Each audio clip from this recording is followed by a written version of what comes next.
couve, pão de queijo, torresmo, linguiça de churrasco, pão francês, mamão e doce de leite. Dependendo do país que você estiver, vai ser muito difícil encontrar essas coisas. Esse é o canal do Rosa e depois da vinheta eu vou mostrar como que a gente se vira aqui no estrangeiro para continuar saboreando as delícias da nossa terrinha. Morar fora do Brasil é sempre um desafio. Tem a questão da adaptação, a questão do idioma, que para nós aqui na República Tcheca é especialmente complexa. Tem também a burocracia, a papelada, tudo muito difícil. Mas o que pega para muita gente é ficar longe de uma coxinha, de um rodízio de churrasco, tanto que quando eu vou para o Brasil, a minha pança volta com o dobro do tamanho. E é essa a ideia do vídeo de hoje. A minha pança com o dobro do tamanho. A gente fez uma lista aqui com coisas que a gente não encontra aqui na República Tcheca, mas que a gente dá um jeito de substituir por alguma outra coisa parecida, no bom estilo Bela Gil. Você pode substituir a manteiga pelo óleo de coco, por exemplo. Não dá para negar que a gente tem uma variedade imensa de vegetais, verduras aqui na Europa. Tem algumas até que são bem diferentes. Essa aqui, não sei nem o nome. Mas onde eu quero chegar com essa conversa? Tem uma em específico que a gente não encontra aqui. E é aquela que é essencial para uma boa feijoada. Eu estou falando da couve. A couve-manteiga, aquela que é amada por todo mundo no Brasil.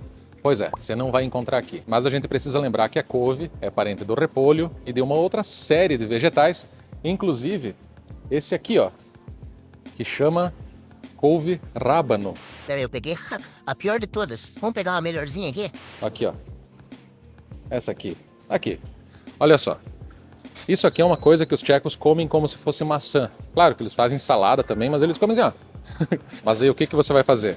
Você tá vendo essa folha aqui, ó? Ela é muito parecida com a folha da couve e ela tem uma textura e um sabor que lembram bastante aquela couve que a gente está acostumado a fazer. Só que aqui na República Tcheca o pessoal descarta. Isso aqui é lixo. Então você pode vir no mercado, você vai comprar, sei lá, umas 2, 3 dessas aqui, ó. E aqui já sai um refogadinho. Ou se você quiser ampliar a escala, você vem no mercado e pede para você arrancar todas as folhas disso aqui e levar numa sacola para casa. O Cristiano já fez isso e ele conseguiu fazer uma baciada de couve refogada para servir a família inteira.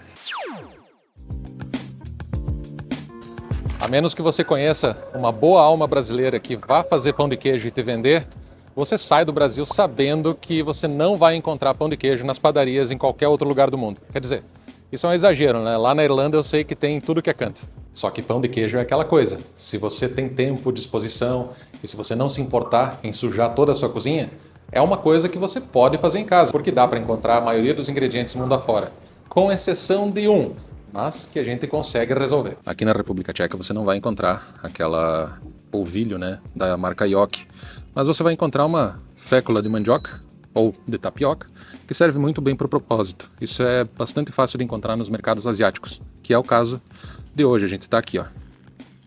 Vamos levar. A Europa é muito boa em fazer embutidos, coisas à base de porco, suíno, mas tem uma coisa que eles não aprenderam a fazer direito. É o torresmo. Você até vai encontrar opções como essa aqui, mas pode ver que é pura banha. E não tem sabor, não tem sal, e não adianta colocar sal depois que não vai resolver. Então a gente sente muita saudade daquele torresminho. E aí o que a gente faz é dar uns passos para trás aqui e comprar a nossa famosa barriga de porco. Essa aqui já é defumada, então talvez tenha até um saborzinho melhor. Olha só como que ela é aqui. Qual que é a dica, né? Você vai cortar ela do tamanho que você gosta, e aí vem a vantagem que você pode, se você gosta de um torresmo grande, você corta grande. E aí você manda para air fryer. E é simples. Tempera com salzinho, um limão, vinagre, do jeito que você gosta. E tá resolvido. Mais um problema resolvido. Se você quiser torresmo na República Tcheca, basta ter um pouquinho de disposição.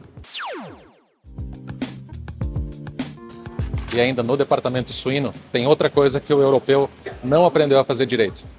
Linguiça de churrasco. Bom, linguiça é o que não falta aqui. Tem de tudo que é gosto, tamanho, formato. Só que aquela linguiça de churrasco, aquela linguiça perdigão, toscana, essa você não vai encontrar. Aqui na República Tcheca, o mais próximo que você vai encontrar disso, pelo menos para mim, é essa linguiça aqui, ó, da marca Krasno. Se você conhecer outra, você deixa um comentário aqui embaixo que a gente vai ficar muito feliz em saber. A gente tem muita sorte de ter nascido e crescido no Brasil e ter tido aquela oportunidade de manhã cedo, na hora de tomar o café, poder ir na padaria e comer um pãozinho quentinho, com manteiga. Ou numa festa de aniversário, comer aquele cachorro quente dentro do pão francês. Bom, isso é uma coisa que não existe aqui. Durante a pandemia, quando era moda fazer pão em casa, eu até tentei fazer aquele pãozinho francês. Ficou assim, bom, mas muito longe do ideal. Aqui na República Tcheca, se você quer ter algo próximo do pãozinho, do pão francês, eu não sei como que é que você chama aí na sua região, você vai ter que recorrer para isso aqui. É uma baguete, mas uma mini baguete. Ela tem esse aspecto que lembra muito o nosso pãozinho lá do Brasil, mas a consistência, a textura é um pouco diferente. Ela é mais maçuda, mais encorpada, né? E quebra um galho. Mas para matar a saudade mesmo do pãozinho francês, só depois que o avião pousa em Guarulhos. E uma outra alternativa que os tchecos consomem muito, um negócio muito popular aqui, é o rohlik. É um pãozinho também, né? Só que ele não tem o mesmo aspecto lá daquele pãozinho francês. Ele é mais seco, mais levinho. Para um cachorro quente, ele serve bastante. Mas não é a mesma coisa. Está longe de ser um pão francês. E esse item aqui eu coloquei de propósito na lista, porque eu nunca encontrei para vender em lugar nenhum aqui da República Tcheca. E eu não sei se tem a ver com a dificuldade de transportar um produto que é tão sensível, né, de um continente para o outro. O fato é que eu nunca encontrei a venda em lugar nenhum. Do ponto de vista nutricional, o mamão é rico em beta-caroteno. E aí você pode substituir ele por manga, né? Aqui a gente tem manga para vender, embora seja o olho da cara, mas também por abóbora, tomate, cenoura. Mas mamão eu não sei onde tem. E se você sabe, pelo amor de Deus, me escreve um comentário aqui no vídeo. E a gente já está chegando no último item e talvez o mais importante da lista que eu fiz para esse vídeo. E se você chegou até aqui, é sinal que você está gostando desse conteúdo. Então eu gostaria de pedir para você manifestar isso deixando o seu joinha, clicando no botão gostei, ou curtir, ou like, que tem aqui embaixo. E tem mais uma coisa, eu estava olhando aqui as estatísticas do canal e eu vi que mais de 80% das pessoas que assistem aos meus vídeos ainda não são inscritas aqui. Então aproveita para se inscrever, clica aqui embaixo no botão inscreva-se para você poder acompanhar aí os próximos vídeos que eu for publicar aqui no canal. E aproveita para maratonar os vídeos antigos também, beleza? Vamos ver agora qual que é o último item desse vídeo aqui. E para fechar essa lista, já que esse assunto vai render muitos vídeos, a gente vai falar de um item específico, aquilo que Minas Gerais tem de melhor. O famoso doce de leite. E é uma coisa que você não vai encontrar aqui na República Tcheca. Aliás, tem uma coisa que é meio parecida, né, que para mim já serve, que é esse caramelo que tem aqui, ó. Só que nem todos ficam felizes com o sabor e a textura desse caramelo. E aí a gente tem uma alternativa.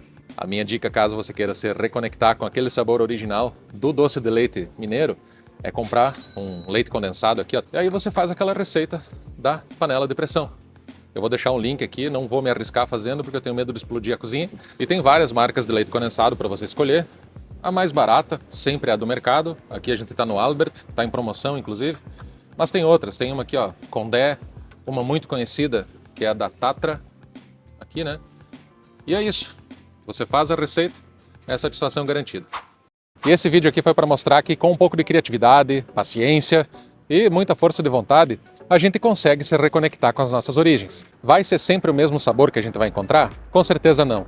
Mas ao mesmo tempo, quando a gente está morando fora, a gente aprende a gostar de tantas outras coisas diferentes. E isso faz parte da experiência de morar fora. Então é isso, não se assuste com a possibilidade de morar fora, pois com a habilidade de pilotar um forno, você pode chegar ao infinito. Um grande abraço e nos vemos no próximo vídeo.